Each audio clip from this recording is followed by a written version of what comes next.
আজকে আমরা ক্লাস 6 এর বাংলা বইয়ের ১১০ নং পৃষ্ঠার কাজের সমাধান নিয়ে আলোচনা করব।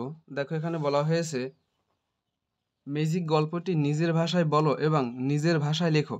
তো আমরা এটা এভাবে লিখতে পারি, পা পিছলে টুটু পড়ে যাওয়ার সময় সোনার চুড়ি ভেঙে দু টুকরো হয়ে যায়।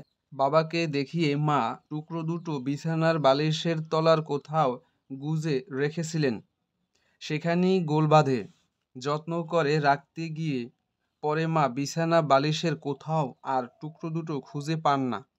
ব্যাপারটায় সবাই তাজ্জব বনে যায়, তাহলে চুরির টুকরো দুটো হাওয়া হয়ে গেল নাকি? কিন্তু বাবার মনে হলো বালিশের তলায় রাখতে গিয়ে টুটুর মা আসলে বালিশের ওয়ারের ভেতরেই রেখে দিয়েছেন। এই চিন্তা মাথায় আসতেই বাবার হাসি পেল এবং টুটুর মাকে চমক দিয়ে বললেন, এ ঘরে বসেই চুরি খুঁজে দিচ্ছি, বালিশের ওয়ারের ভেতরটা খুঁজে দেখো। অবশেষে সেখানেই সোনার চুরির টুকরো দুটো পাওয়া গেল। টুটুর বাবার সহজ ভাবনাটি এই গল্পে ম্যাজিকের মতো কাজ করেছে। এতটুকুই ছিল তোমাদের ১১০ নং পৃষ্ঠার কাজের সমাধান। আশা করি তোমরা বুঝতে পারছো।